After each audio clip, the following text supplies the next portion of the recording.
Hi there, welcome to Hushed History Channel. Tonight, we're stepping into feudal Japan where the smell of burning temples mixes with incense, and where honor means something very different than what your high school history teacher told you.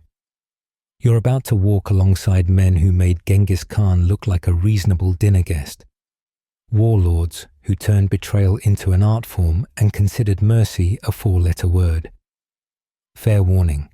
You probably won't make it past the first siege without losing your lunch, your loyalty, or quite possibly your head. So before you get comfortable, take a moment to like the video and subscribe, but only if you genuinely enjoy what I do here. And hey, drop a comment with where you're listening from and what time it is there. I love knowing whether you're procrastinating at work or actually trying to sleep to stories about decapitation. All right, let's begin the story. You're standing in the courtyard of Enryakuji Temple in 1571, and the air tastes like ash. The monks around you are chanting, but it's not their usual peaceful drone. It's desperate, terrified. You can hear the approaching army of Oda Nobunaga, the man they call Mao, the Demon King, and honestly, the nickname fits like a perfectly tailored kimono. Your sandals crunch on frost as you watch orange flames lick the wooden gates. This isn't just any military campaign. It's a statement written in fire and flesh. Nobunaga doesn't just want to win, he wants to erase. The warrior monks of Mount Hiei have been a thorn in his side, choosing sides in political conflicts when they should have stuck to their sutras. But here's the thing about Nobunaga that makes your skin crawl. He doesn't see sacred ground. Where others might hesitate before burning a 1,500-year-old temple complex, he sees kindling. Where others might spare the women and children hiding in the prayer halls, he sees loose ends. You watch as his soldiers, and you're technically one of them. Because refusing Nobunaga is like refusing gravity. Systematically set fire to every building. The screams start almost immediately. 3,000 people are on this mountain. Monks, servants, families who've lived here for generations. By tomorrow morning, historians will still be arguing whether any of them survived. Some say 20 escaped. Others insist it was total annihilation. The contemporary records are conveniently vague, almost like the chroniclers couldn't quite believe what they were writing. Here's a detail your teacher definitely skipped. Nobunaga specifically ordered his men to hunt down anyone fleeing into the forests. He posted archers along every mountain path, turning escape routes into killing fields. The guy basically invented the medieval Japanese version of a bug zapper, except for humans. And the twisted part? He's joking with his generals while it happens, composing poetry about the beautiful way fire reflects off the temple's golden Buddha statues. You're handed a torch, everyone gets one. It's very democratic in the worst possible way, and ordered to help burn the library. Thousands of irreplaceable texts about medicine, astronomy, and philosophy are about to become smoke. A young monk tries to save an armful of scrolls, and you watch an arrow sprout from his back like some terrible flower. He falls forward, and the scrolls scatter into the flames anyway. Nobunaga sees this from his command position and actually laughs. Not a villain's cackle, but a genuine chuckle, like someone just told him a moderately funny joke about tax reform. The thing about Nobunaga that really messes with your head is that he's not crazy. He's calculating. Every burnt temple, every massacred village, every head on a spike serves a purpose. He's teaching Japan a lesson. The old ways are dead, and he's the funeral director. When he serves tea to his generals that evening, using exquisite pottery looted from the temple, he discusses his plans for economic reform. The man who just orchestrated the death of 3,000 people wants to standardize currency and establish free markets. It's like watching someone commit genocide and then update their LinkedIn profile. His own men call him names when they think he's not listening. The Fool of Awari was his early nickname, back when people thought his unconventional tactics were just stupidity. Now they whisper Demon King and make sure their armor is extra shiny when he walks by. You've heard soldiers debate whether he has a soul or if he sold it for military genius. The consensus seems to be that if he ever had one, it's been replaced by something sharp and calculating, like an abacus made of swords. The smoke from Mount Hiei is still visible on the horizon 3 days later, when you find yourself reassigned to the Northern Territories, where Date Masamune rules with one eye and zero mercy. They call him Dokuganryu, the one-eyed dragon, and the nickname isn't just about his missing eye.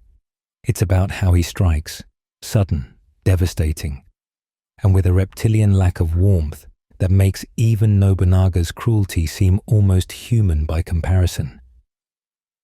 You're in his war council when he casually mentions his mother tried to kill him last week. Again. The other generals nod like this is perfectly normal dinner conversation, which in the Date household, apparently it is. See? Masamune lost his right eye to smallpox as a child, and his mother, Yoshihime, decided a one-eyed heir was worse than no heir at all. She's been trying to replace him with his younger brother for 2 decades now. Most sons would maybe seek therapy, or at least change the locks. Masamune's solution involves a food taster, and keeping his own mother under house arrest, while he decides exactly how to murder her back. The scariest part about Masamune isn't the missing eye or even the family dysfunction. It's his voice. When he orders the execution of 6 villages suspected of harboring spies, he sounds like he's ordering extra rice for dinner, calm, measured, slightly bored. You watch him sign death warrants while composing poetry about cherry blossoms. The cognitive dissonance makes your head spin worse than cheap sake. Here's something the mainstream histories gloss over. Masamune pioneered the use of what he called mercy poison in siege warfare. When surrounding a castle, he'd poison the water supply with a slow-acting toxin that caused hallucinations before death. His reasoning? The defenders would turn on each other in paranoid fury, saving him the trouble of actually storming the walls. Historians still argue whether this was tactical genius or just sadism with extra steps. The survivors, and there weren't many, describe seeing their comrades' faces melt and reform into demon masks. Modern scholars think it might have been ergo poisoning, but Masamune's personal record suggests something far more deliberate and exotic. You're standing guard when they bring in his mother's latest assassin. The guy's maybe 16, shaking like a leaf in a typhoon. Masamune doesn't even look up from his calligraphy practice. "Did my mother at least pay you well?" he asks, brush still moving in elegant strokes. The boy stammers out something about family honor and duty. Masamune actually smiles, not a nice smile, more like what a shark might do if it had lips, and says, "I respect filial piety. You'll die quickly." And he means it. The execution is swift, clean, almost merciful by the standards of the time. Then Masamune sends the boy's head to his mother with a note. "Your taste in assassins is declining with age. Perhaps try hiring adults next time." The really messed up part is that this counts as a loving son's gentle rebuke in their relationship. Next month, she'll send poison tea. He'll send back her favorite sweets laced with laxatives. It's like the world's most dysfunctional pen pal arrangement. But don't mistake Masamune's dark humor for weakness. When he conquers the Nihonmatsu clan, he has their leader's wife and children brought before him. The woman maintains perfect dignity, knowing what's coming. Her children, the oldest maybe 12, try to look brave, Masamune studies them like he's evaluating horses at market. Then he makes an offer that would make modern hostage negotiators quit their jobs. Serve him loyally, and he'll only kill half the children. Refuse, and he'll kill them all, slowly. While she watches, the woman chooses to serve. Masamune keeps his word. Exactly half the children die that day. The survivors become his most fanatically loyal retainers. Stockholm Syndrome wrapped in samurai honor. Years later, one of them will take an arrow meant for Masamune and die thanking him for the privilege. The psychology here is so twisted, it makes Nordic noir look like a Disney movie. You're learning that Masamune collects eyes, not literally, well, mostly not literally, but he's obsessed with vision and perception. He funds astronomers and lens grinders, imports Dutch telescopes before they're cool, and maintains a network of spies he calls his 1,000 eyes. The irony of a one-eyed man needing to see everything isn't lost on anyone, but nobody's dumb enough to point it out.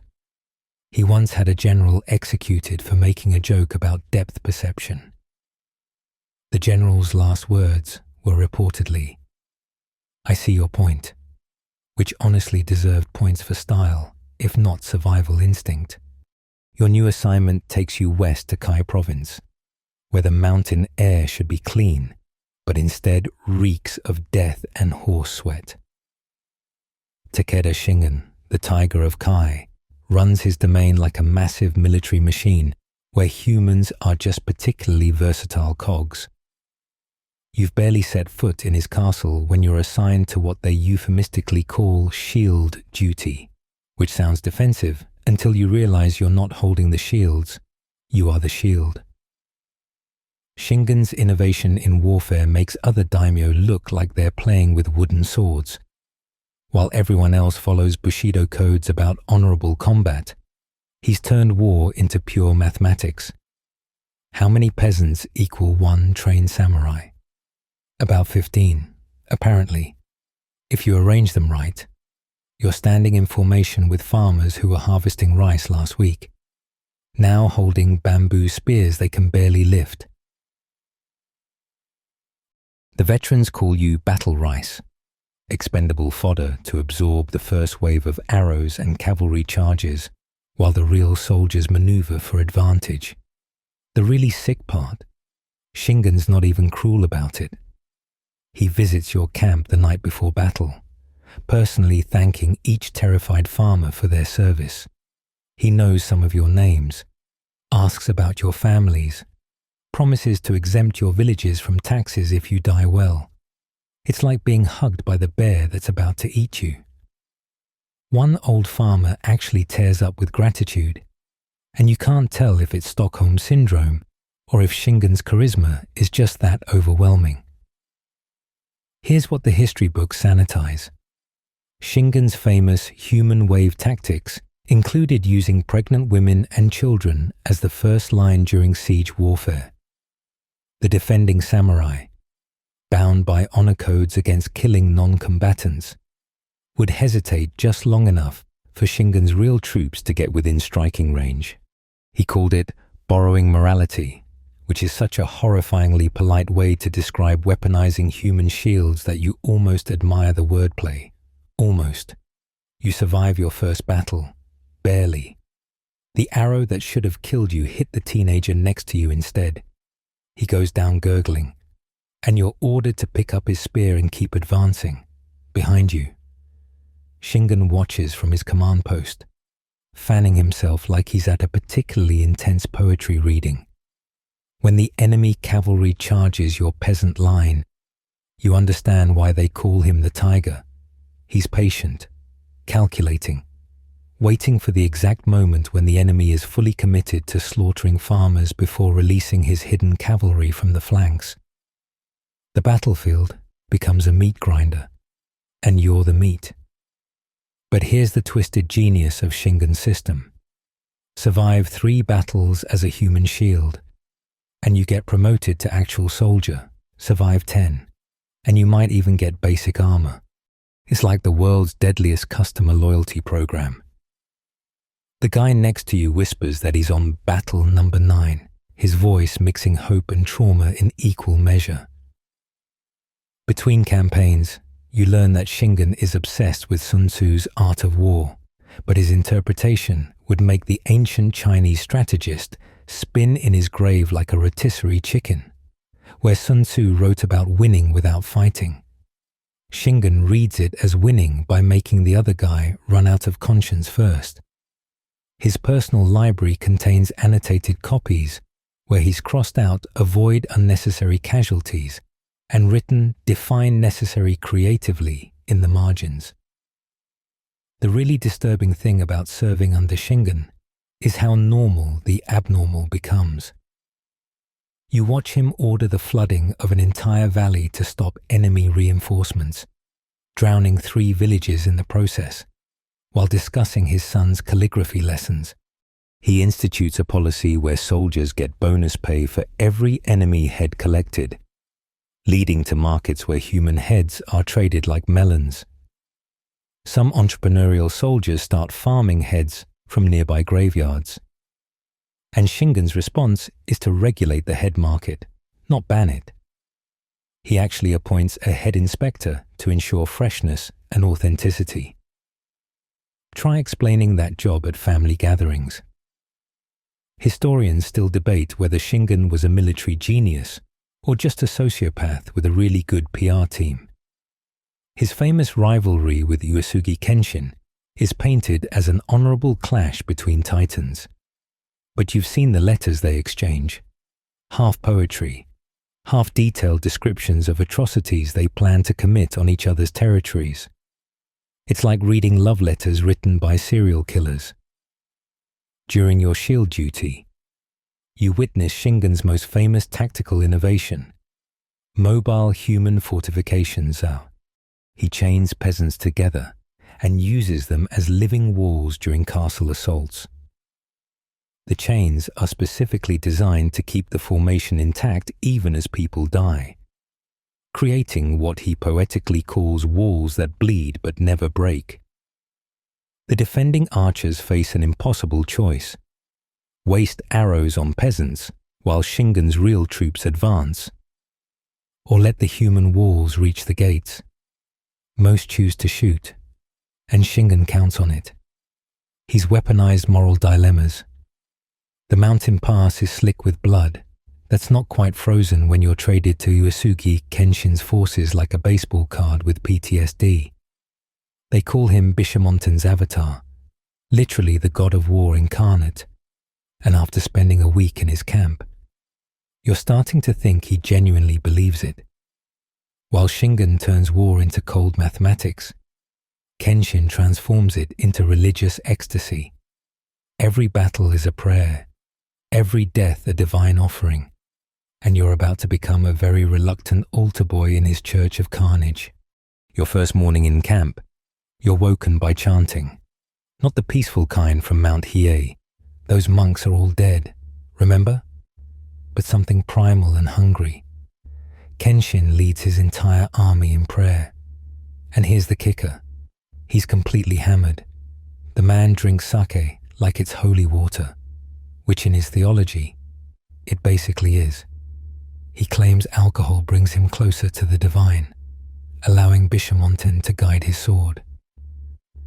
Judging by his battle record, either he's right or the war god has a thing for functional alcoholics. You watch him stumble through weapon drills, barely able to stand, then suddenly snap into perfect form when it matters. It's like watching someone fail a sobriety test, right, until they need to perform brain surgery. His generals have given up trying to keep him sober. They just make sure his horse is extra steady and his armor straps are triple checked. One aide's entire job is following Kenshin with a bucket, though whether it's for vomit or holy water remains unclear. Here's what your history teacher definitely skipped. Kenshin's pre-battle rituals involve what he calls purification through destruction. He selects random soldiers, Congratulations, you're randomly selected to burn down shrines dedicated to gods he considers false. This isn't about military strategy. It's about proving Bishamonten's supremacy through competitive deity elimination. You're handed a torch and pointed at a small Inari shrine where local foxes are fed. The priests flee. The foxes don't. The smell of burning fur mixes with incense in a way that'll haunt your dreams forever. But Kenshin's religious mania comes with perks that make Shingen's human shields look like amateur hour. He truly believes his soldiers are holy warriors, so he treats them accordingly. Good food, regular seikei rations, and actual medical care for the wounded. Of course, he also believes death in battle guarantees instant enlightenment, so he's remarkably casual about casualty rates. It's like working for a CEO who offers great benefits, but expects you to literally die for quarterly profits. The weird part, and with Kenshin, you're grading weirdness on a curve, is his relationship with women. He never marries, claims celibacy brings him closer to divinity, but keeps beautiful young men as meditation partners. Historians still argue whether he was gay, asexual, or just so drunk he couldn't tell the difference. His personal guards are chosen for their looks as much as their sword skills, leading to an army camp that looks like a militarized modeling agency. You're assigned to his personal unit for the next battle, which is either a huge honor or a death sentence disguised as one. Kenshin's tactical philosophy is simple. God wills victory, so planning is borderline blasphemy. He literally uses divination to decide battle formations. You watch him throw marked stones to determine whether the cavalry goes left or right, when a general suggests maybe using scouts instead. Kenshin has him flogged for lack of faith. The flogged general thanks him afterward for the spiritual instruction. The Stockholm Syndrome in this camp makes Masamune's family dinners look functional.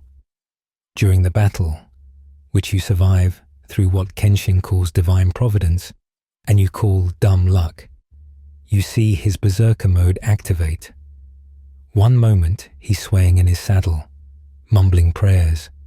The next, he's personally leading a charge into enemy spears, screaming about divine wind while his aide desperately tries to keep up with the bucket. He takes an arrow to the shoulder and doesn't even notice until after the battle, when he pulls it out and declares it a blessing from Bishamonten. The wound gets infected. He treats it with more sake.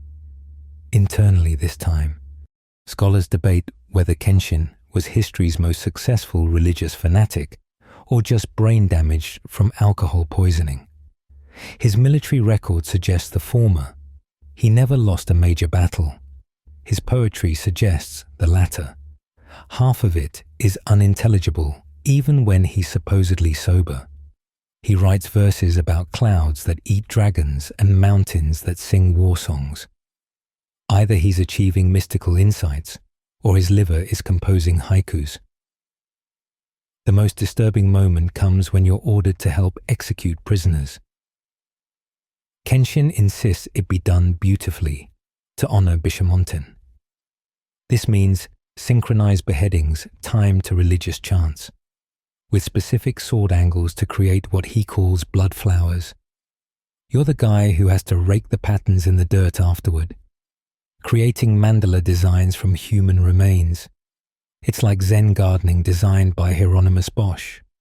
Your transfer papers arrive soaked in what you hope is just rain, reassigning you to Toyotomi Hideyoshi's expanding empire. The man who started life as a peasant named Kinoshita Tokichiro now controls half of Japan, and he's got the kind of chip on his shoulder that makes other daimyo's daddy issues look like mild disappointments. You've served under divinely mad Kenshin and mathematically cruel Shingen, but Hideyoshi's rage has a special flavor. It's personal, aimed at everyone who ever looked down on him for having dirt under his fingernails instead of noble blood. You arrive at Osaka Castle just in time for what historians will diplomatically call the Nagasaki incident, though systematic religious genocide would be more accurate.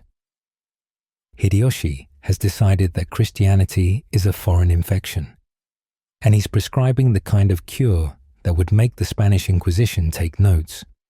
26 Christians, priests, converts, even children who just attended the wrong Sunday school, are being marched through the streets.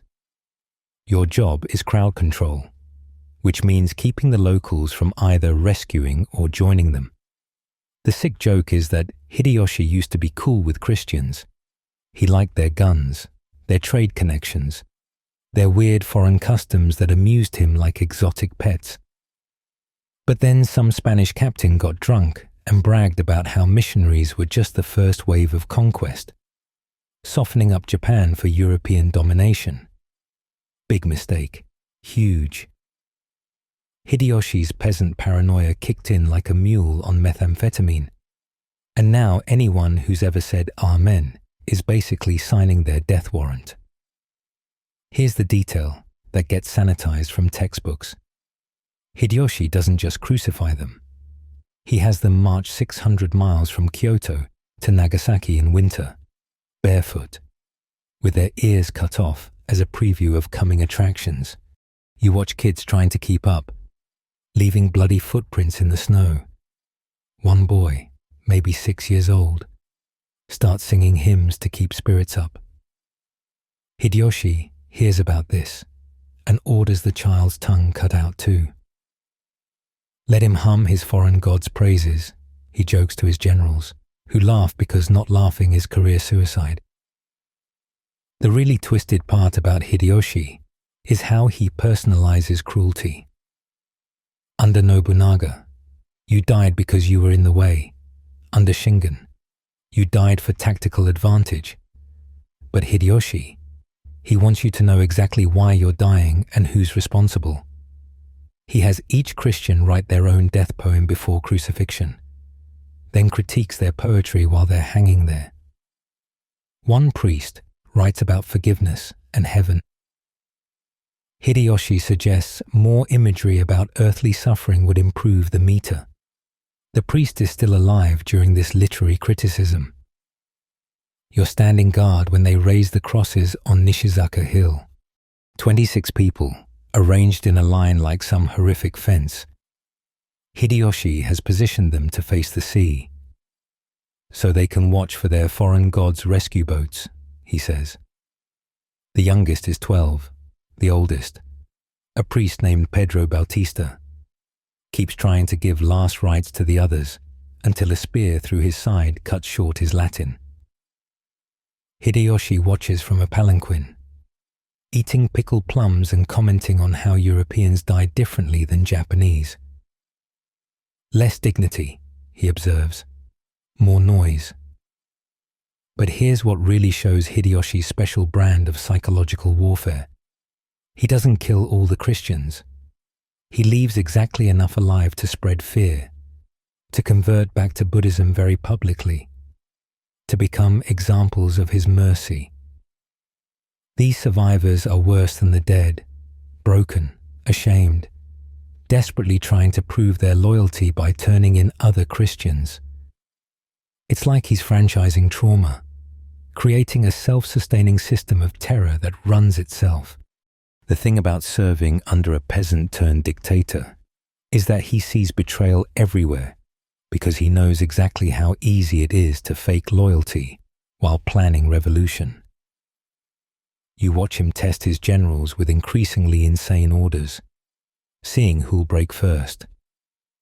Burn your ancestral home, he tells one. Execute your cousin, he tells another. Those who hesitate disappear. Those who comply too eagerly also disappear. Obviously, they're sociopaths who can't be trusted. There's no winning move except to show the exact right amount of reluctant obedience.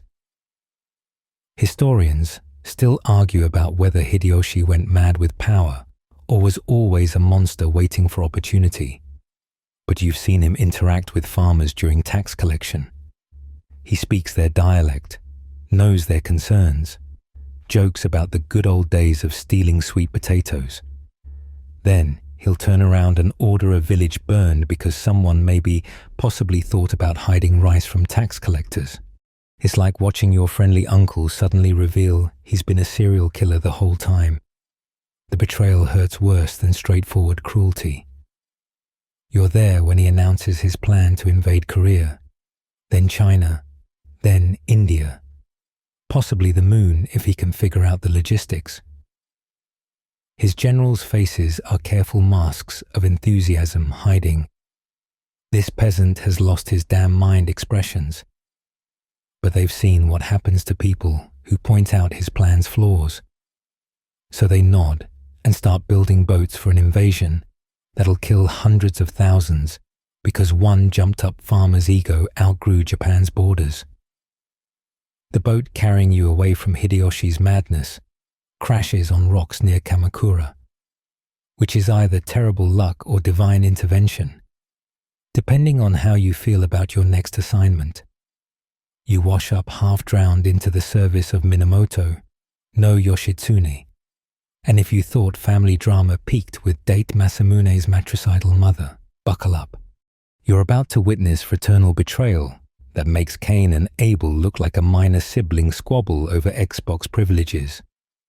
Yoshitsune is supposed to be Japan's greatest military hero, the noble warrior who helped his brother Yoritomo establish the first shogunate.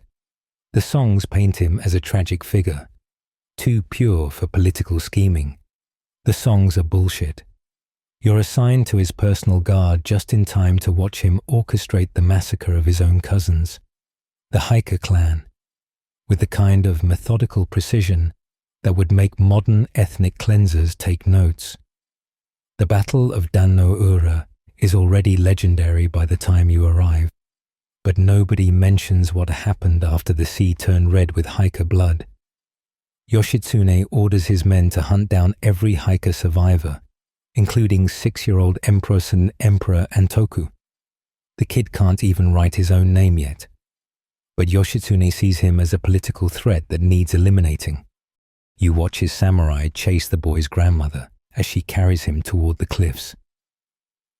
She chooses to jump with him rather than let Yoshitsune's men take them alive.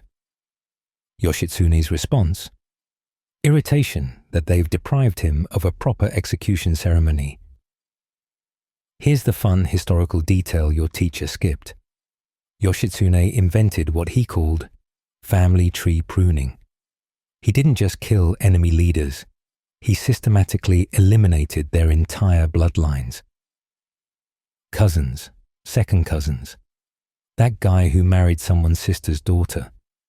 If you shared more than 10% DNA with a Hiker leader, you were basically already dead.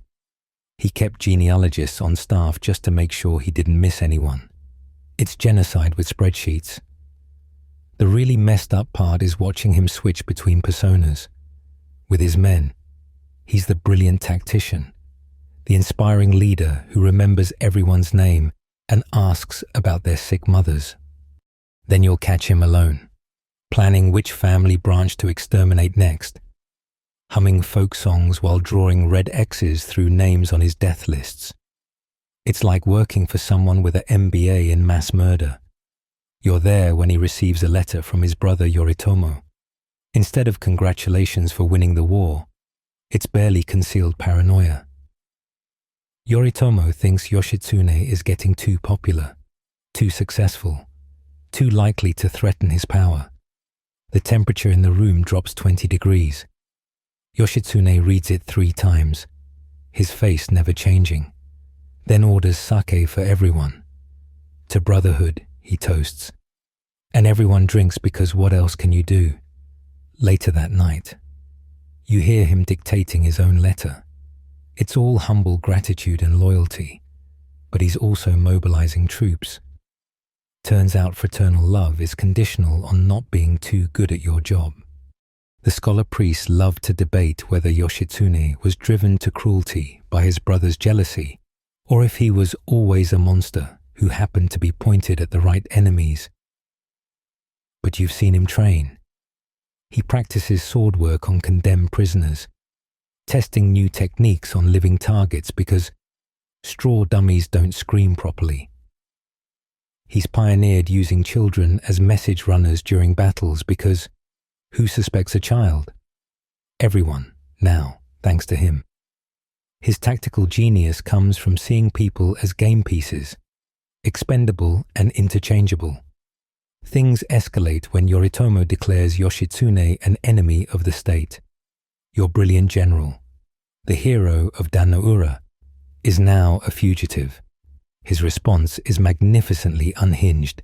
He starts killing anyone who might side with Yoritomo, including his own supporters who show insufficient enthusiasm. You watch him strangle a lieutenant who suggested maybe negotiating with his brother. Loyalty is binary, he explains to the cooling corpse. You're either willing to die for me, or you're already dead to me. The siege at Koromagawa Castle is where Yoshitsune's true nature fully blooms like some poisonous flower. Surrounded by his brother's forces, he could surrender honorably. Instead, he turns the castle into an abattoir. Anyone suspected of wavering loyalty gets executed publicly to encourage the others. He forces his remaining men to eat their horses, then their dogs, then threatens to start on the weakest soldiers. The spirit of Bushido, he announces during what might generously be called dinner, means using all available resources. Historians paint his last stand as tragic heroism, but you're there for the reality. He kills his own wife and children rather than let them be captured. Though kills undersells it, he makes it theatrical, a performance of loyalty unto death. His 4-year-old daughter asks why Daddy is holding a sword, and he tells her they're going to play a game. The game ends with her blood on his hands and him composing a poem about cherry blossoms falling too soon. Even by samurai standards, it's excessive. After Yoshitsune's poetic murder-suicide, you somehow survive to find yourself serving under Taira no Kiyomori, which is like escaping a house fire only to fall into a volcano. Kiyomori has turned cruelty into performance art, and his favorite medium is boiling water. While other warlords execute enemies with boring old swords, he's pioneered what he calls thermal justice, essentially slow-cooking people who displease him in massive iron cauldrons imported specifically for this purpose. You're assigned to what they euphemistically call the kitchen guard, which sounds like you'll be protecting the food supplies until you realize you're guarding the execution courtyard where 3 giant pots simmer constantly. The smell is, well, let's just say you'll never enjoy hot pot again. Kiyomori insists on maintaining specific temperatures, not hot enough for quick death, but sufficient for maximum agony. He employs a full-time thermal specialist who monitors the water with the dedication of a master chef preparing delicate soup stock. The first execution you witness involves a monk who criticized Kiyomori's temple tax policy. The poor bastard is lowered inch by inch into the pot, while Kiyomori sits in a viewing pavilion, fanning himself and offering commentary like he's judging a tea ceremony. Notice how the skin reddens before separating, he observes to his assembled courtiers, who nod appreciatively because vomiting would be career-limiting. The Chinese texts suggest adding salt, but I find that ostentatious. Here's the historical detail that gets glossed over. Kiyomori didn't just boil enemies, he created an entire cookbook of execution methods organized by season. Spring executions involved cherry tree hanging, where victims were suspended from blooming branches until the petals were dyed red. Summer brought the boiling pots. Autumn featured burial beneath falling leaves until suffocation. Winter meant naked exposure on mountain peaks. He called it harmony with nature, which is technically true if nature is a sadistic psychopath. But Kiyomori's real innovation was making torture a spectator sport for the nobility. He built special viewing platforms around his execution grounds, complete with cushions and sack service. Court ladies would attend with parasols to protect their complexions, while watching people die in increasingly creative ways.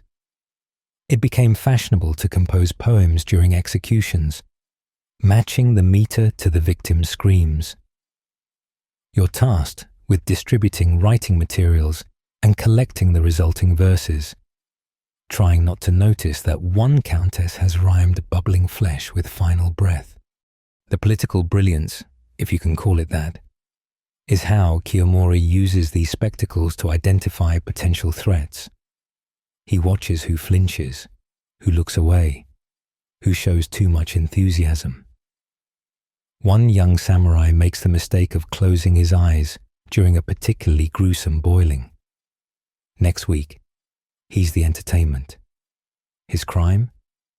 Excessive sensitivity unsuitable for a warrior. The message is clear. Watching people die horribly isn't just acceptable, it's mandatory. You learn that Kiyomori started this practice after a near-death experience where he claims he visited hell and took notes. He describes demons using similar methods and figures.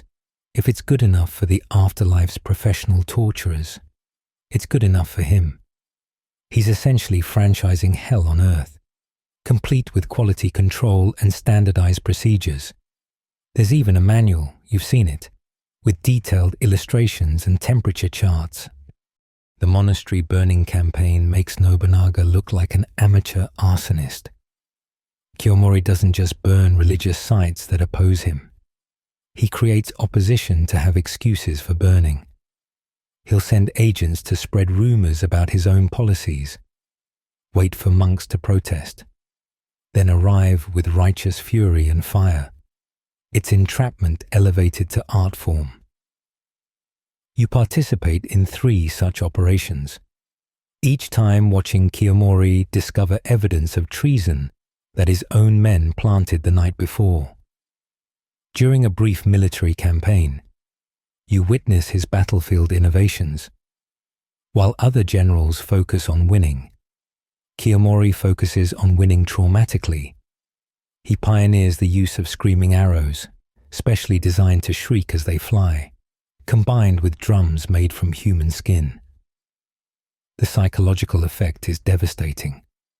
Enemy troops break before contact, fleeing from the sound alone. He calls it winning their minds before their bodies, which sounds almost enlightened until you remember where he got those drums. The weirdest part is his domestic life. Between ordering elaborate executions, he's a doting grandfather who plays with his grandchildren and writes them moral instruction poems. You watch him bounce a toddler on his knee an hour after personally ladling boiling water over a screaming tax evader. The child laughs. Kiyomori laughs. You seriously consider that career in farming your mother always recommended. Historians debate whether Kiyomori's cruelty was calculated politics or genuine sadism, but you've seen him pause mid-execution to adjust the victim's position for better audience visibility. He treats human suffering like a theatre director blocking a scene. When one prisoner dies too quickly, he's genuinely disappointed, muttering about rushed performances and lack of professional pride. The man has transformed execution into an art form and himself into history's most terrifying critic. The smell of boiled flesh is still clinging to your clothes when you're reassigned to Ashikaga Takauji's forces, because apparently the universe has decided you haven't seen enough burning religious buildings yet. Takauji makes Nobunaga's temple burning hobby look like casual vandalism. This man has turned monastery massacres into a standardized military doctrine. You arrive just in time for his campaign against Emperor Go-Daigo's supporters, who made the fatal mistake of believing in the wrong divine mandate. Your first day in camp, you're handed a list, not of enemies or strategic targets, but of temples sorted by flammability. Takauji's military engineers have actually studied architectural burn rates. Thatched roofs, 15 minutes. Wooden pagodas, 2 hours if the wind's right.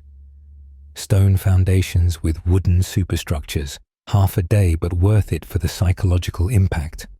It's like joining an army led by the world's most militaristic fire safety inspector.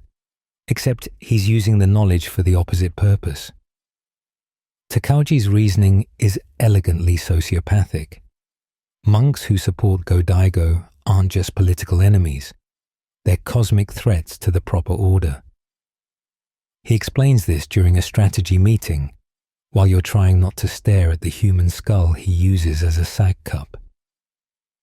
The Emperor claims heaven's mandate, he says, taking a thoughtful sip from someone's former head. But heaven speaks through strength. Every monastery that burns proves heaven prefers me. The generals nod like this makes perfect sense, probably because disagreeing means becoming tomorrow's drinkware. Here's what the sanitized histories leave out. Takauji doesn't just burn the buildings. He times his attacks for maximum occupancy during morning prayers, festival gatherings, when refugees seek shelter. The assault on Mount Hiei, yes again, that poor mountain can't catch a break, happens during a ceremony honoring dead children. The irony of creating more dead children during a memorial for dead children is lost on exactly nobody, but pointing it out would be career suicide. Actually, it would be literal suicide with extra steps. You're part of the unit assigned to seal temple exits before the burning starts. The job requires a specific kind of broken human, someone who can nail doors shut while hearing prayers from inside and still sleep at night. Your squad leader cheerfully demonstrates proper board placement to maximize structural integrity. You want them to hold until the smoke does its work. He explains like he's teaching carpentry. Premature collapse lets people escape, and that defeats the purpose. You nod and hammer, trying to think about literally anything else. The siege of Kinkakuji Temple showcases Takauji's innovative approach to psychological warfare. Instead of immediately burning it, he forces the monks to watch him burn every other temple in the region first. Day after day, smoke columns rise closer to their position. The monks know they're next, but not when. Some break after a week, fleeing into Takauji's waiting armies. Others go mad from anticipation, setting themselves on fire rather than wait. Takauji calls this efficiency through anxiety. Why waste soldiers when fear does the work for free? But Takauji's real genius lies in bureaucratizing atrocity. He creates official positions like Temple Assessment Officer and Combustion Coordinator. There are forms to fill out before each burning, efficiency ratings, after-action reports. He's transformed mass murder from chaotic violence into a government department. You find yourself filling out paperwork that includes fields for number of religious artifacts destroyed and estimated theological impact. It's banality of evil with a medieval Japanese twist. The monastery at Enryakuji gets special treatment because the monks there practice martial arts. Takauji sees warrior monks as personal insults to the natural order. Religious men should pray. Warriors should fight. And mixing the two is like putting wings on a fish. He doesn't just burn their temple, he makes them fight to the death in tournament style while their home burns behind them. Winners get the privilege of shorter executions. It's like a game show where all prizes are different speeds of death. You watch him during these operations, and what's terrifying is his complete calm. No rage, no satisfaction, just methodical progression through his list. He discusses logistics while monks burn, plans next week's attacks while this week's victims still scream. One of his generals suggests maybe leaving one temple standing as a warning. Takauji considers this seriously, then shakes his head. Incomplete work reflects poorly on craftsmanship, he says, and orders that general to lead the next assault. The message is clear. Suggest mercy again, and you'll need it yourself. The campaign reaches its crescendo with the burning of Daigoji, where Emperor Go-Daigo himself once prayed. Takauji doesn't just burn it. He forces captured imperial supporters to do the burning themselves. Watching former allies torch their own sacred sites while weeping breaks something in the human spirit that simple death can't touch. Takauji observes from his campaign chair, composing victory poems that compare smoke plumes to incense offerings. He's not just winning a war, he's rewriting what victory means. Your reassignment to Matsunaga Hisahide's service comes with a warning from the clerk. Don't drink the tea. This seems like oddly specific advice until you attend your first strategy meeting, where 3 generals politely decline refreshments and a 4th accepts. 20 minutes later, the 4th is convulsing on the floor, while Hisahide critiques his form. Strychnine produces more dramatic spasms. He notes to his tea master, who's taking notes like this is a normal performance review. Let's try that next time. Hisahide has elevated poisoning from assassination tool to social art form. His tea ceremonies are legendary, not for their spiritual refinement, but for their mortality rate. He's turned the traditional meditation on life's impermanence into a very literal demonstration. You learn to recognize the subtle differences between his honor your presence tea service and his you won't be leaving tea service. The deadly ones use slightly newer cups because he likes to keep the antique's blood free. The sick genius of his system is that everyone knows but no one can refuse. Declining his tea is a mortal insult. Accepting might be mortal. Period. So guests play this elaborate game of trying to determine if today's their day to die while maintaining perfect ceremonial composure. You've seen hardened warriors sweat through their armor while holding a delicate cup, trying to remember if they've offended him lately. The psychological torture often breaks them before the poison gets a chance. Here's what historians gloss over. Hisahide doesn't just poison enemies.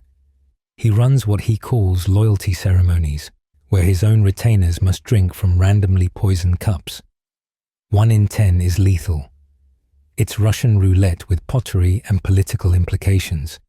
Survivors get promoted. The logic. He explains while watching another subordinate foam at the mouth, is that truly loyal servants trust their lord's judgment, even unto death. Those who hesitate clearly harbor doubts and get the special tea next week anyway. You're assigned to his personal entertainment unit, which sounds festive until you realize it means organizing his dinner theater productions.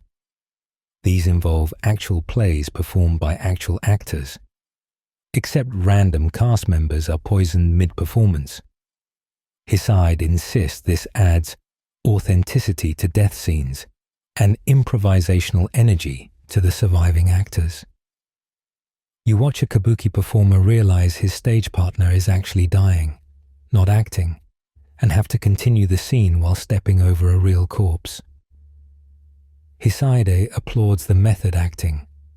The really twisted part is his poison collection. He maintains a library of toxins like other lords collect swords, each catalogued with symptoms, onset times, and antidotes, which he rarely uses. He's got herbs that kill in seconds, mushrooms that take days, and his personal favorite, a flower extract that causes victims to laugh themselves to death. He calls it ending on a high note and reserves it for people who criticized his sense of humor. But Hisahide's true innovation is the paranoia ecosystem he's created. Everyone in his castle is constantly watching everyone else for signs of impending tea time. Food tasters have food tasters. Servants swap duties randomly to avoid being predictably poisonable. The kitchen staff work in isolated teams, so no single person can access a meal from start to finish. It's mutually assured destruction with cookware, and Hisahide watches it all like a proud parent. You're there when he hosts a peace negotiation with a rival clan. The entire multi-course meal is a psychological warfare campaign. First course, safe, to build false confidence. Second course, one delegate gets mild stomach cramps, enough to worry but not kill. By the third course, everyone's too terrified to eat, which offends Hisahide's hospitality. He forces them to continue dining at sword point, turning a peace negotiation into a game of gastrointestinal chicken. The rival clan agrees to all his terms just to leave alive. Two of them don't. The strangest element is Hisahide's academic approach to murder. He corresponds with Chinese physicians about toxicology, funds research into antidotes, mostly to better understand how to overcome them, and maintains detailed records of every poisoning. His personal journal reads like a cookbook written by the Grim Reaper, complete with ratings and tasting notes. Lord Yamada, hemlock in plum wine, 3 stars, died too quickly, lacked theatrical flair. During festival season, Hisahide outdoes himself with a tea ceremony tournament. Participants must prepare and serve tea to each other, knowing that anyone might have poisoned any cup. It's a circular firing squad with refreshments. The winner is usually whoever has the best poison resistance built up from surviving previous events. Hisahide awards them with immunity from his tea ceremonies for 1 year, which is worth more than gold in his domain. Historians debate whether Hisahide was genuinely paranoid or just enjoyed the chaos, but you've seen him drink from cups he knows are poisoned, taking careful notes on symptoms while his physicians frantically prepare antidotes. He's not afraid of death. He's fascinated by it, collecting unique ways to die like some people collect butterflies. The only difference is his collection is still screaming. The antidote is still burning your throat when you're transferred to the Saito clan, where you discover that Hisahide's elaborate poisonings seem almost quaint compared to Saito Dosan's approach to family planning. They call him Mino no Mamushi, the Viper of Mino, and within a week of arriving, you understand why.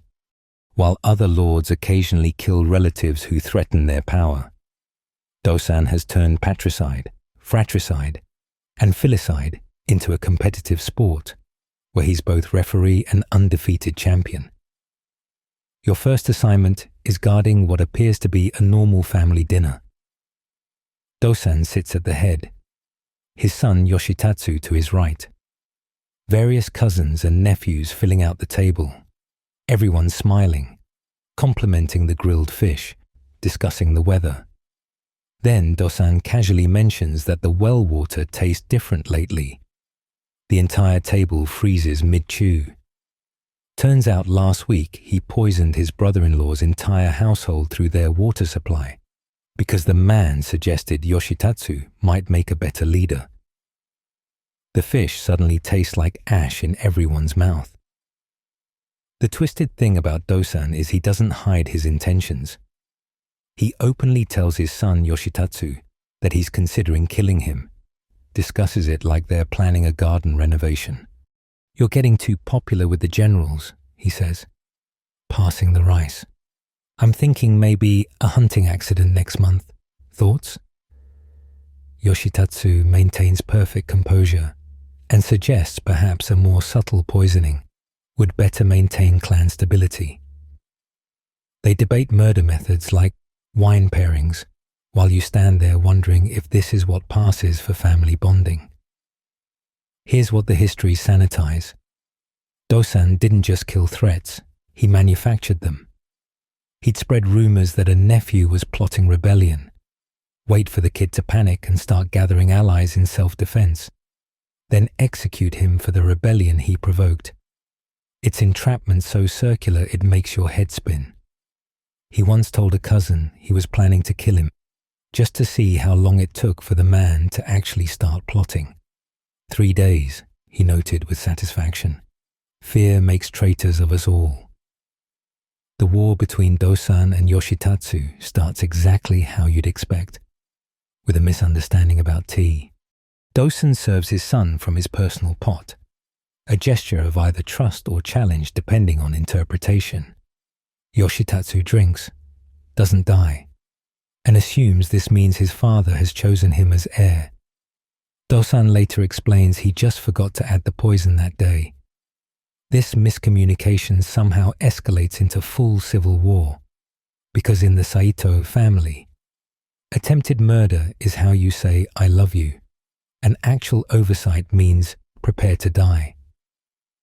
You're assigned to Dosan's strategic planning unit, which involves less military tactics and more genealogy charts with X's through faces. He's got this massive family tree painted on silk, updated daily as relatives die, betray him, or worst of all, show competence. You watch him add his grandson to the chart, then immediately draw a question mark over the infant's face. Can't be too careful, he mutters. Babies grow into threats. The baby is 3 months old. The siege of Sagayama Castle, where Yoshitatsu has holed up, turns into the world's most dysfunctional family reunion. Father and son exchange letters that start with military demands and devolve into decades of grievances. You killed my favorite horse when I was 12, Yoshitatsu writes. It kicked better than you fought. Dosan responds. They're conducting a war like divorced parents using armies instead of lawyers. But here's the really sick part. Dosan is proud of Yoshitatsu for rebelling. You hear him talking to his generals, praising his son's tactical decisions, admiring the poisoning attempt Yoshitatsu made last winter. Finally showing some spine, he says with what sounds like genuine paternal pride. Of course, I'll have to crush him utterly, but at least he's trying. It's like watching someone train a dog to bite, then act surprised when it goes for their throat. The water supply poisoning becomes Dosan's signature move. He doesn't just poison wells, he creates elaborate contamination chains. Poison the upstream river that feeds the castle wells. Poison the backup mountain springs. Poison the sake breweries that might provide alternative liquids. Then poison the medical supplies needed to treat poisoning. It's comprehensive in a way that would impress modern biological warfare specialists. You're part of the team that maps water sources, feeling like an accessory to genocide with a surveying degree. During one particularly horrible campaign, Dosan forces captured enemies to poison their own clan's water supplies before executing them. He calls it posthumous loyalty, ensuring they betray their families even in death. The psychological damage ripples through generations. You meet survivors decades later who still can't drink without elaborate testing rituals, traumatized by the possibility that any liquid might be their last. The final battle between father and son happens at Nagaragawa, and it's exactly as messed up as you'd expect from a family that discusses murder over dinner. Dosan loses. Turns out raising your son to be a paranoid poisoner makes him really good at paranoid poisoning. As Yoshitatsu's forces close in, Dosan laughs and tells his remaining generals, "At least I raised him right." His last words are reportedly advice on which poison works best in humid weather. Even dying, he's still teaching. Your escape from the Saito family drama leads you straight into the service of Mori Motonari, where you quickly learn that while other warlords poison water or burn temples, Motonari has industrialized death through advanced chemistry His archers don't just shoot arrows, they shoot what he calls death's mail. Projectiles dipped in cocktails that would make modern chemical weapons inspectors weep. The first time you see his arsenal, it looks more like an alchemist's laboratory than an armory. The morning briefings in Motonari's camp include updates from his toxin development unit, a group of Chinese medicine practitioners and failed monks who found more profitable applications for their knowledge of herbs. They discuss new formulas like vintners describing wine notes. This week's blend causes paralysis in 30 heartbeats, one reports proudly, with secondary hemorrhaging from the eyes for psychological effect. Motonari nods approvingly and orders field testing. You're assigned to the field testing unit, which is exactly as horrific as it sounds. Here's what the epic poems leave out. Motonari's arrows aren't just poisoned. They're specifically designed to create different types of suffering. He's got arrows for quick battlefield deaths, arrows that cause lingering agony to demoralize enemies, and his personal favorite, arrows that induce temporary madness before death. Watching an enemy formation dissolve into chaos as soldiers turn on each other, convinced their allies are demons, is something that rewrites your definition of warfare. Motonari calls it efficiency through chemistry. The production process would violate every workplace safety law ever conceived. You watch prisoners of war forced to milk venomous snakes, grind toxic mushrooms, and extract poison from exotic imported creatures. The mortality rate among the workers is roughly equal to the battlefield casualty rate, which Motonari considers acceptable losses. When one handler dies from accidental exposure, he uses it as a teaching moment. See how quickly the skin blackens? That's quality control. But Motonari's real innovation is turning mass poisoning into a logistical science. He maintains detailed wind charts for different valleys, calculating poison arrow dispersal patterns. His generals carry tables showing required toxin concentrations for various humidity levels. Weather reports include poison efficiency ratings. It's death by spreadsheet. Murder made manageable through meticulous planning. You're part of the unit that tests new formulas on captured enemies. Motonari insists on detailed documentation, onset time, symptom progression, death rattles per minute. He's particularly interested in psychological effects, how different poisons affect the victim's final words. A man's last thoughts reveal his true nature. He philosophizes while watching a prisoner claw at invisible insects. Also, terrified screaming demoralizes enemy formations more effectively than war cries. The Battle of Miyajima showcases his systematic approach to chemical warfare. Instead of conventional tactics, he has archers shoot poison arrows into the water upstream from the enemy position 3 days before the battle. By the time his forces attack, half the defenders are already weakened from contaminated water. The other half are too paranoid to drink, making them weak from dehydration. Victory through patience, he tells his generals. Why fight healthy enemies when you can fight dying ones? The really disturbing part is how Motonari normalizes this.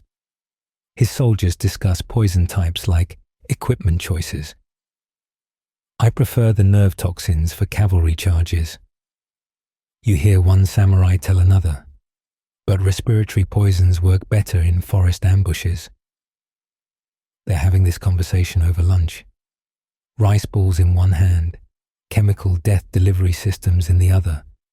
The cognitive dissonance doesn't even register anymore. Historical records gloss over the generational impact of Motonari's tactics. Entire regions become uninhabitable from accumulated toxins. Wells stay poisoned for decades.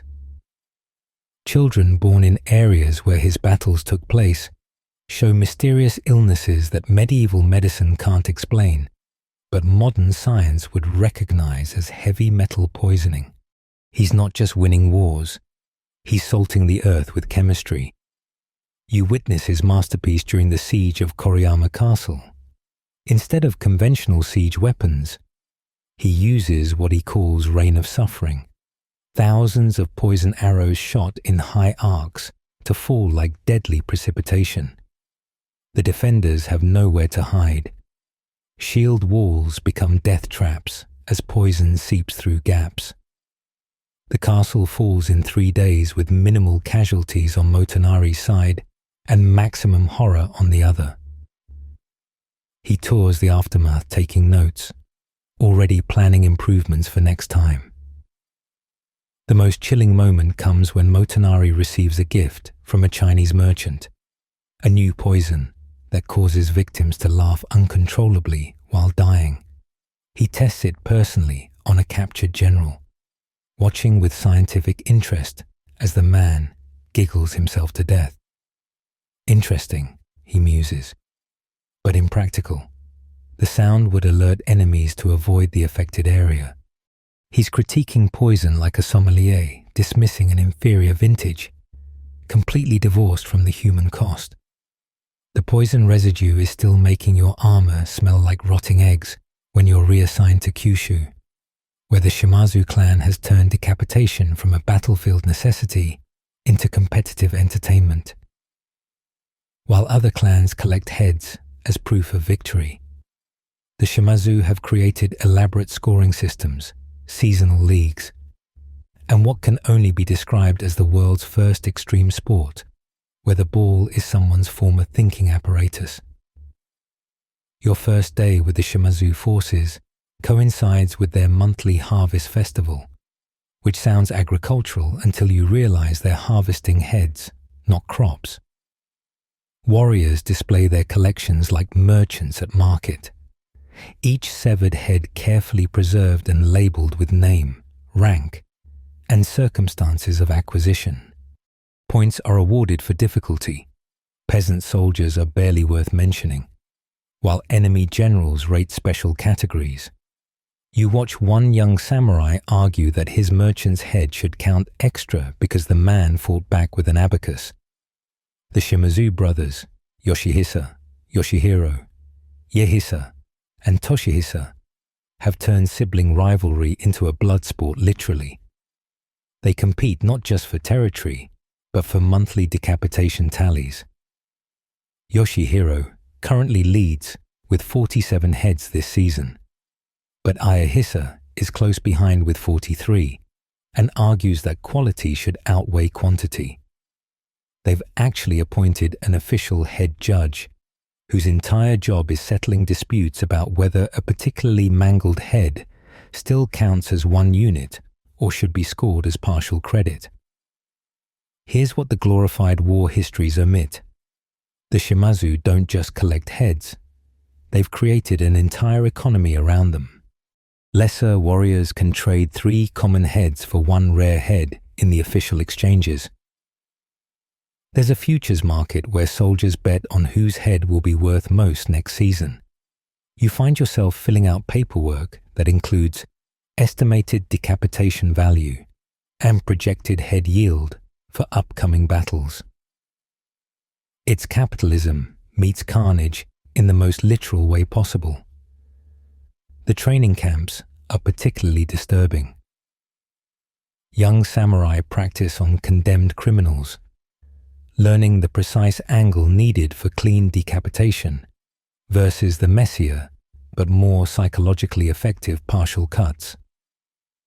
There's an entire technique called the lingering farewell, where the head remains partially attached, forcing the victim to watch their own body collapse. The Shimazu consider this advanced artistry.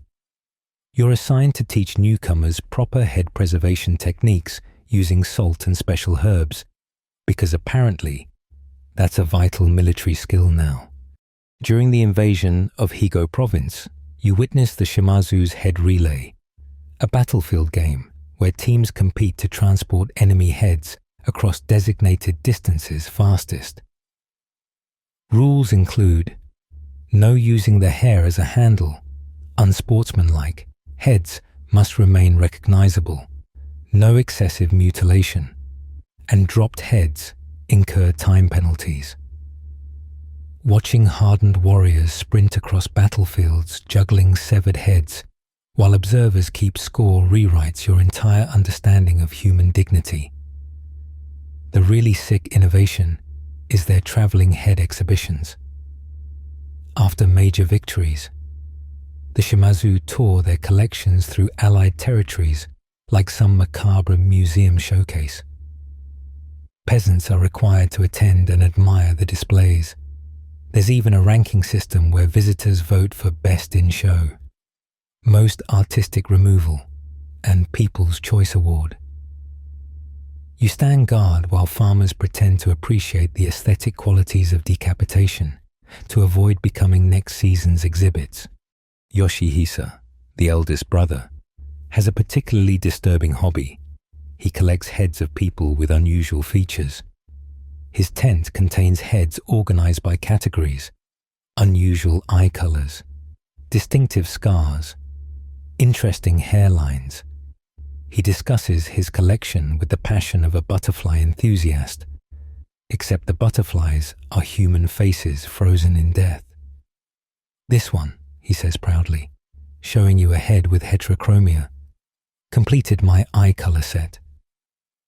You nod because what else can you do when your commander shows you his murder trophy Pinterest board? The psychological warfare aspect is undeniable. Enemy forces know that surrender means keeping your head attached, while fighting means potentially becoming a tournament prize.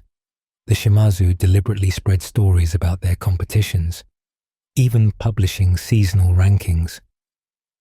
Famous generals find bounties on their heads, literally, with bonus points for special delivery conditions. One enemy lord is worth triple points if taken during a full moon, because Yoshihiro thinks it would be poetic. The annual championship is held during New Year celebrations. Warriors present their year's collection for final judgment.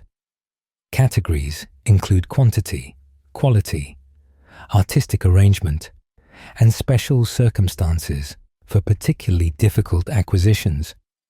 The winner receives land grants and the honor of designing next year's head storage facilities. You watch grown men weep with joy over winning what amounts to a serial killer convention with prizes. The Shimazu's influence spreads beyond their territory. Other clans start adopting simplified versions of their head scoring systems. Military academies teach courses on cranial trophy management. Merchants develop specialized preservation equipment and transport cases. An entire industry springs up around competitive decapitation. It's like watching society collectively decide that collecting human body parts is just another hobby. Like flower arranging, but significantly more disturbing. The head collection trophies are still being polished when you're shipped off to Shikoku, where the Chosokabe clan has decided that regular warfare isn't efficient enough. They've partnered with pirates to turn the entire island into a slaughterhouse. While other daimyo fight for territory, Chosokabe Motochika has pioneered total elimination warfare, which is exactly as genocidal as it sounds. His alliance with the Murakami pirates means death comes from both land and sea, leaving nowhere to run except into the afterlife. Your first glimpse of Chosokabe's methods comes at a coastal village that made the mistake of existing. The pirates hit from the sea while Chosokabe's land forces block inland escape. It's not a battle. It's an extermination perfectly coordinated like some deadly ballet. You watch fishing boats try to flee, only to find more pirates waiting in deep water. The land forces don't even need to fight. They just stand there like a wall while civilians run back toward the pirates' swords. Within 3 hours, a village of 800 becomes a memory and a smell.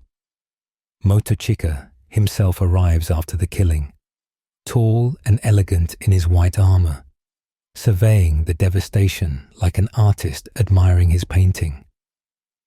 "Clean work," he tells the pirate captain, stepping over a child's body without looking down.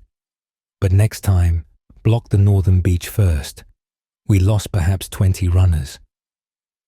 They discuss murder logistics, like shipping managers improving delivery routes, completely detached from the human cost spread across the sand. Here's what the sanitized chronicles skip.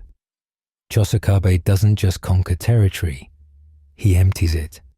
His doctrine of Ichiryo Gusoku, one domain, one castle, sounds administrative until you realize it means killing everyone who won't relocate to designated areas. Entire regions become ghost towns because ghosts are all that's left. He's not fighting wars of conquest. He's conducting ethnic cleansing with an efficiency that would make later genocides look amateur. The partnership with pirates adds a special flavor of horror. The Murakami naval forces have turned human trafficking into a side business. After Chosokabe's forces destroy a region, pirates collect survivors, particularly women and children, for sale to Chinese merchants. You're assigned to inventory duty, counting human cargo like barrels of rice. A 10-year-old boy asks where they're taking him. You don't answer because to be sold into slavery if you're lucky, thrown overboard if the ship needs to lighten its load, isn't something you can say aloud and keep your sanity. The siege of Iyo province showcases their coordinated brutality. Chosokabe's forces drive refugees toward the coast where pirate ships wait. But here's the twist. The ships are fire ships, loaded with oil and explosives. Thousands of civilians rush toward what they think is escape, only to trigger the largest human bonfire in Japanese history. Motochika watches from a hilltop, composing poetry about how the flames reflect on the water.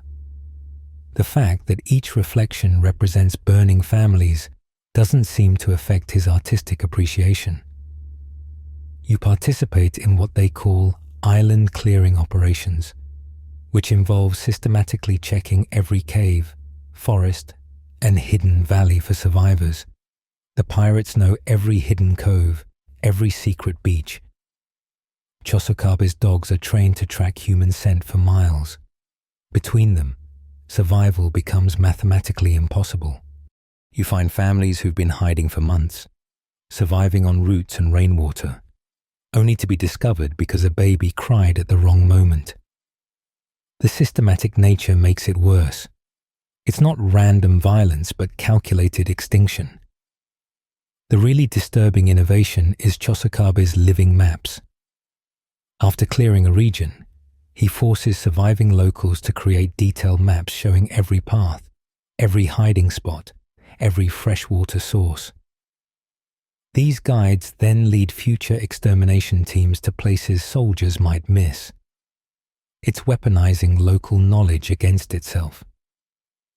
The mapmakers know they're signing death warrants for any neighbors who escape the first sweep, but the alternative is watching their own children tortured. Motochika calls this community participation in progress.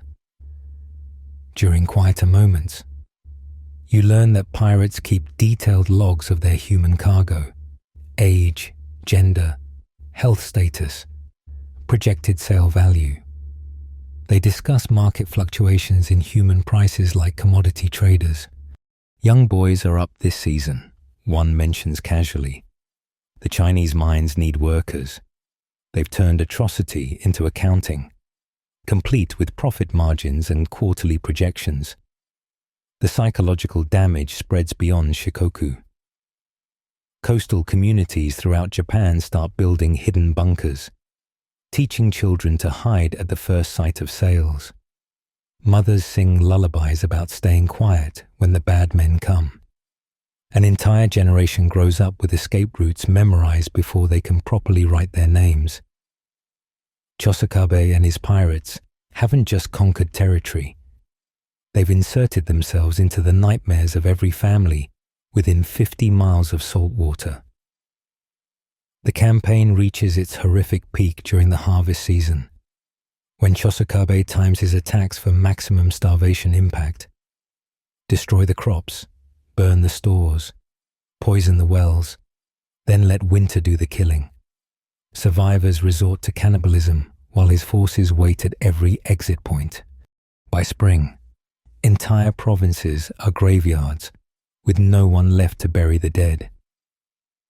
Motochika tours these dead zones like a general surveying victory, except his victory condition seems to be the absence of human life. Your transfer documents are still damp with sea spray when you arrive at Imagawa Yoshimoto's domain, where you quickly learn that while other warlords perfect killing adults, Yoshimoto has specialized in weaponizing children. His innovation isn't using child soldiers, it's using noble children as political grenades, keeping them in conditions that make regular hostage-taking look like summer camp. The guest houses where these children stay have mortality rates higher than most battlefields. Your first assignment is guard duty at the main facility, a compound that looks pleasant from outside. Gardens, play areas, even teachers. Then you notice the details. Guards face inward, not outward. The walls have spikes on both sides. The teachers carry lists of which children can be sacrificed for which political gains. It's a prison decorated like a school, where the students are living bargaining chips whose value fluctuates with their parents' loyalty. Yoshimoto greets new child hostages personally, which seems kind until you realize he's evaluating them like livestock. This one's too sickly. He notes about a 6-year-old girl. If her father rebels, killing her won't have much impact. Better to improve her health first. He orders better food for her, not from compassion, but to maximize her value as a future corpse. It's the most twisted form of care you've ever witnessed, nurturing children specifically to make their deaths more meaningful. Here's what noble histories conveniently forget. Yoshimoto pioneered graduated pressure on hostage families. First infraction. The child loses a finger. Second, an ear. He's created illustrated charts showing which body parts to remove in which order for maximum psychological impact while keeping the child alive and recognizable. You watch a surgeon, an actual trained physician, carefully amputate a 9-year-old's toe because his father was late with tribute. The precision makes it worse somehow. Medical expertise applied to calculated mutilation. The children adapt in ways that break your heart. They've developed their own culture of survival. Older kids teaching younger ones which guards are safest, which behaviors trigger punishment, how to stay valuable enough to live but not so valuable they're used for major leverage. You overhear a 12-year-old explaining to new arrivals, cry enough to seem weak, but not enough to be annoying. If they forget you exist, you might survive. These kids have PhDs in staying alive through political science. Yoshimoto's real innovation is the false hope protocol. T. Parents receive regular reports about their children, drawings they've made, progress in studies, health updates. What they don't know is that half these children are already dead, and the reports are fabricated by a team of scribes who specialize in forging children's handwriting. One father has been receiving letters from his son for 3 years. The boy died in the first month. The false hope keeps the father compliant, thinking rebellion means endangering a child who's already bones. You're assigned to the graduation committee, which sounds educational, until you learn it means deciding which children have outlived their usefulness. Maybe their parents died, or their clan lost power, or they simply aged past optimal leverage age. These children don't go home. They disappear into advanced training programs that are unmarked graves. The committee meetings involve actuarial discussions about the political value of keeping versus killing specific children. It's murder by spreadsheet, with child-sized coffins as line items. The seasonal executions are particularly grotesque. When Yoshimoto needs to make a point, he doesn't just kill one child. He creates theatrical displays. Children forced to draw lots for who dies.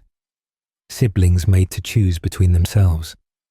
Parents brought to watch but kept just far enough away that they can see but not intervene.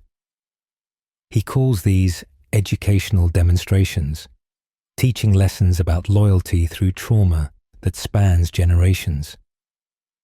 During one particularly horrible incident, a lord rebels despite his 3 children being hostages. Yoshimoto's response rewrites the definition of cruelty. He doesn't immediately kill the children. Instead, he sends the rebel lord 1 child's finger per day, with notes about which child it came from and what they said while losing it. After running out of fingers, he moves to toes. The psychological warfare breaks the rebellion in 6 weeks. But by then the children are mutilated beyond recognition. They survive, which is somehow worse. The compound has its own cemetery, hidden behind flowering trees. You help bury children whose names you're not allowed to record, their existence erased except in their parents' nightmares.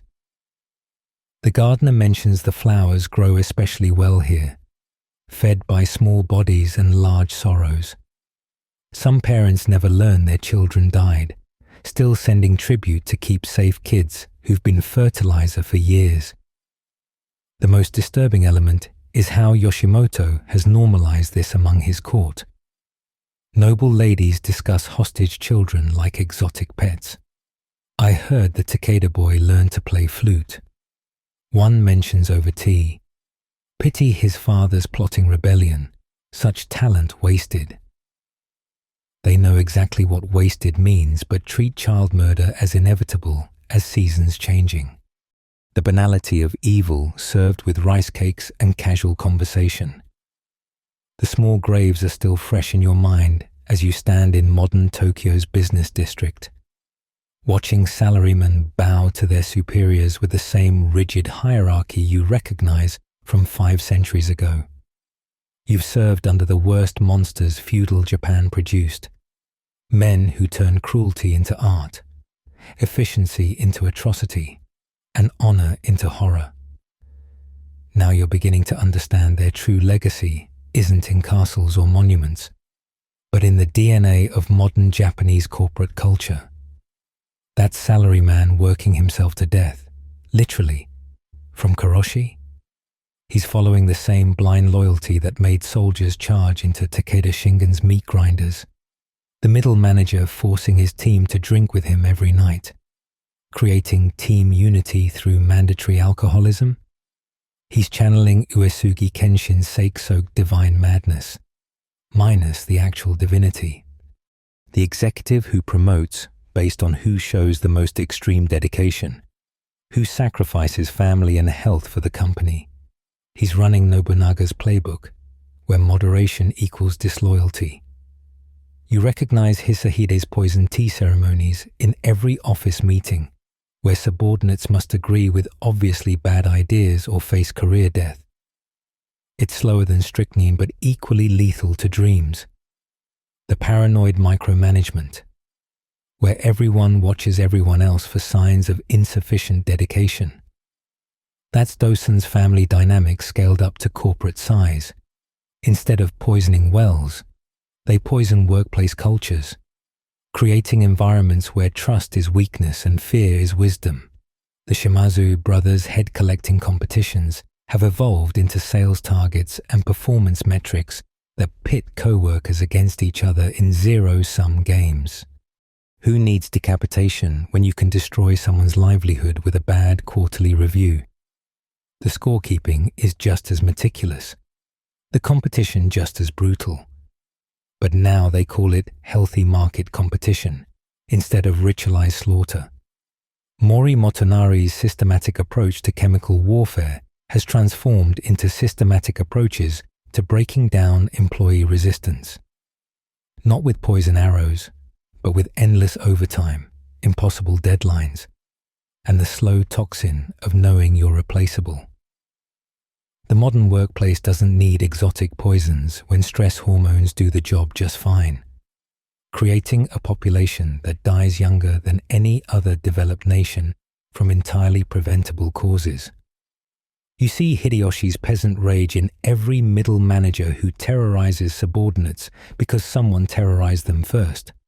The cycle of abuse perpetuates itself, each generation teaching the next that suffering is noble, that endurance equals virtue, that questioning the system means you're weak. They've internalized their own oppression so thoroughly they enforce it on others, creating perfect self-sustaining hierarchies of misery. The child hostage system lives on in the practice of hiring new graduates and molding them through years of hazing disguised as training. Young employees learn to suppress personality, creativity, and independent thought, not through physical mutilation, but through psychological conditioning, so effective Yoshimoto would applaud. They're still hostages, their futures held captive by companies that own them more completely than any feudal lord owned his samurai. That CEO bowing deeply to apologize for corporate scandal while changing nothing? He's performing the same theatrical repentance you watched Warlords stage before their next atrocity. The form matters more than substance, the appearance of honor more than actual ethics. Bow low enough, speak humbly enough, and you can get away with destroying thousands of lives through restructuring or efficiency improvements. The terrifying part is how normal it all seems. Just as you watched soldiers discuss optimal poison types over lunch, modern workers discuss optimal ways to demonstrate loyalty through self-destruction. Staying until midnight isn't dedication, it's performance art. Working through illness isn't strength, it's the same diseased concept of honor that made samurai charge into certain death because refusing would shame them. These warlords didn't just shape history, they programmed cultural DNA that replicates their cruelty in sanitized, corporate-friendly forms. The vocabulary changed, but the underlying dynamics remain. Vertical hierarchies enforced through fear. Loyalty tests that destroy the loyal. Competition that consumes competitors. And always, the message that your individual life matters less than the system you serve. But here's the thing they don't want you to realize. Culture isn't destiny. Every toxic tradition was invented by someone and can be uninvented by someone else. Those salarymen could go home at 5. Those managers could treat subordinates as humans. Those executives could prioritize employee well-being over quarterly profits. The ghosts of these warlords only have power because people keep following their ancient scripts. You've walked through centuries of calculated cruelty, witnessed innovations in inhumanity that would make demons take notes. You've seen how men turned warfare into assembly lines of death, politics into poison, and loyalty into chains. But you've also seen that these were choices, not inevitabilities. Every Nobunaga had soldiers who could have refused. Every Hideyoshi had generals who could have said no. They didn't. And here we are, living in the world their compliance created. The warlords are dead, but their spirits haunt every overtime form, every forced company drinking party. Every young person worked into depression for the crime of wanting work-life balance. They've achieved immortality, not through glory, but through the toxic patterns they embedded so deeply that people mistake them for tradition, for culture, for the way things are. But traditions can die. Cultures can evolve. The way things are isn't the way they have to be. The real question is whether modern Japan will keep honoring these monsters through imitation, or finally bury their legacy deeper than any mass grave they filled. The choice, as always, belongs to the living. The pacing slows now, as if the weight of all these stories settles onto your shoulders like a heavy quilt made from history's darkest threads. Your breathing naturally deepens as you process these tales of ancient cruelty and modern echoes. The warlords' names begin to blur together. Nobunaga, Masamune, Shingen, becoming less like individual monsters and more like variations on humanity's capacity for systematic horror. But even horror, when examined long enough, loses its sharp edges. Your eyelids grow heavier as you consider how these men, for all their terrible innovation, were still just men. They slept, they ate, they probably had favorite foods and songs that made them nostalgic. They were human beings who chose to be inhuman. And somehow, that's both more terrifying and more comforting than if they'd been actual demons. The modern streets of Tokyo fade back into the mists of time, and then those mists themselves begin to soften, like morning fog touched by the first gentle rays of dawn. The weight of these stories doesn't disappear, but it transforms into something more bearable. Knowledge rather than experience, history rather than presence. You're returning to your own time, your own bed, your own life where corporate politics might be soul-crushing, but rarely involve actual crushing. Your breathing rhythm matches the gentle rise and fall of ages past, each breath carrying you further from ancient battlefields and closer to peaceful sleep. The last echoes of clashing swords become the distant hum of modern life. Air conditioners, far-off traffic, the ordinary sounds of a world where most violence is metaphorical and most poisons are just bad coffee. Let these stories settle into the deeper parts of your mind, where they can become cautionary tales rather than nightmares. The warlords have had their time, spoke their pieces through centuries of accumulated suffering. Now it's time for them to fade back into history where they belong, taking their innovations in cruelty with them. You remain here, in a world they helped shape but no longer rule, free to choose kindness where they chose cruelty, free to build rather than burn. Sleep comes like a trusted friend, wrapping you in dreams that have nothing to do with ancient Japan or modern offices. Tomorrow will bring its own challenges, but tonight you rest. The stories are told, the lessons learned, and the monsters return to their proper place in the past. Sweet dreams, and may they be filled with gentler histories than the ones we've shared tonight. Rest well, knowing that you survived this journey through humanity's darker chapters and emerge still capable of choosing light.